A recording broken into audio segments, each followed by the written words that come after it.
যে মানুষটা বারবার বড় মঞ্চে দলকে জেতায়, যে মানুষটা ট্রফি এনে দেয়, ম্যাচ সেরা হয়, অথচ পুরস্কারের মঞ্চে তার নাম ডাকা হয় না। আজকে সেই গল্পের শেষটা বদলে গেছে। এমবাপেকে হারিয়ে 433 রিং অ্যাওয়ার্ড 2025 সালের সেরা খেলোয়াড় হিসেবে। আচ্ছা, একটা কথা বলি, ফুটবলে এমন অনেক খেলোয়াড় আছেন যারা মাঠে আগুন ঝরান, কিন্তু ক্যামেরার আলো গিয়ে পড়ে অন্য কারো মুখে।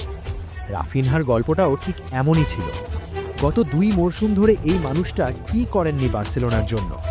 সুপার কাপের ফাইনালে রিয়াল মাদ্রিদের বিপক্ষে জোড়া গোল, এল ক্লাসিকোতে দলকে সামনে থেকে নেতৃত্ব দেওয়া, টানা 2 বার সুপার কাপ ফাইনালের ম্যাচ সেরা। অথচ ব্যালন ডিওর র্যাঙ্কিংয়ে তাকে খুঁজে পাওয়া যায়নি। ফিফার বর্ষসেরা একাদশে নাম নেই। কেন? কারণ গল্পের নায়ক তখন ছিলেন অন্য কেউ।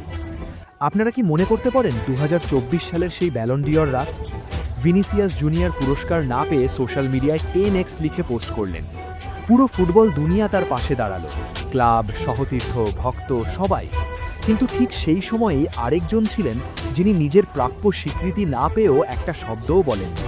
কোনো পোস্ট নেই, কোনো অভিযোগ নেই, কোনো আক্ষেপ প্রকাশে আনেননি। শুধু বলেছিলেন, ব্যক্তিগত পুরস্কারের চেয়ে দলের জয়টাই আমার কাছে বড়। এটাই রাফিনহা, এটাই তার চরিত্র।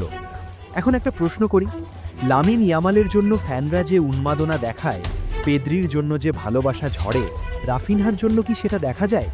সত্যি বলতে না। কেন?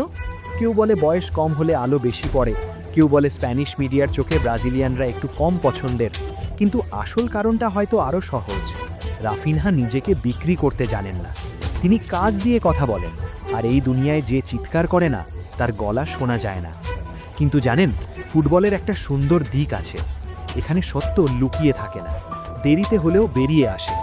433 যারা ফুটবল বোঝে, যারা পরিসংখ্যান দেখে, পারফরমেন্স বিচার করে, তারা এবার রাফিনহাকে বেছে নিয়েছে। আর সামনে কে ছিলেন জানেন? কিলিয়ান এমবাপে, রিয়াল মাদ্রিদের সুপারস্টার, পৃথিবীর অন্যতম দামি খেলোয়াড়, ফ্রান্সের ক্যাপ্টেন। তাকে হারিয়ে রাফিনহা এই পুরস্কার জিতেছেন। এটা কোনো সান্ত্বনা পুরস্কার না, এটা প্রাপ্য সম্মান। আচ্ছা, একটু ভাবুন তো, বাংলাদেশে আমরা অনেক সময় দেখি অফিসে কেউ সবচেয়ে বেশি কাজ করে, কিন্তু প্রমোশন পায় অন্য কেউ। পরিবারে কেউ সবার জন্য ত্যাগ করে, কিন্তু ধন্যবাদটা পায় না। রাফিনহার গল্পটা আমাদের সেই মানুষগুলোর গল্প। তাই এই পুরস্কারটা শুধু রাফিনহার না, এটা প্রতিটা সেই মানুষের জন্য যারা নীরবে কাজ করে যায়, স্বীকৃতির জন্য চিৎকার করে না। আর জানেন সবচেয়ে সুন্দর ব্যাপারটা কি? রাফিনহা এই খবর পেয়ে কি করেছেন জানেন? কোনো বড় সেলিব্রেশন নেই, কোনো দেখলে তো আমি পারি টাইপ পোস্ট নেই। শুধু একটা ছোট্ট হাসি, একটা ধন্যবাদ। এটাই তো রাফিনহা। বছরের পর বছর অবহেলিত হয়েও ভেঙে পড়েননি, অন্যদের আলো দেখে হতাশ হননি, শুধু নিজের কাজটা করে গেছেন। আর আজ ফুটবল তাকে বলছে, তোমাকে আমরা দেখেছি, তোমার ত্যাগ, তোমার লড়াই কিছুই বৃথা যায়নি। তো বন্ধুরা, এই ছিল রাফিনহার গল্প, একজন নীরব যোদ্ধার গল্প, যে প্রমাণ করল তুমি যদি সৎভাবে তোমার কাজ করে যাও, একদিন না একদিন পৃথিবী তোমাকে চিনবেই। এখন আপনাদের কাছে একটা প্রশ্ন রেখে যাচ্ছি, রাফিনহা কি এখনও আন্ডাররেটেড, নাকি অবশেষে তার প্রাপ্য সম্মানটা পেতে শুরু করেছেন? কমেন্টে জানান। আপনার মতামতটা পড়তে সত্যি ভালো লাগবে। ভিডিওটা ভালো লাগলে একটা লাইক দিয়ে রাখুন। আর এরকম ফুটবলের গভীর গল্প শুনতে চাইলে চ্যানেলটা সাবস্ক্রাইব করে রাখুন। দেখা হবে পরের ভিডিওতে। ততক্ষণ ভালো থাকুন।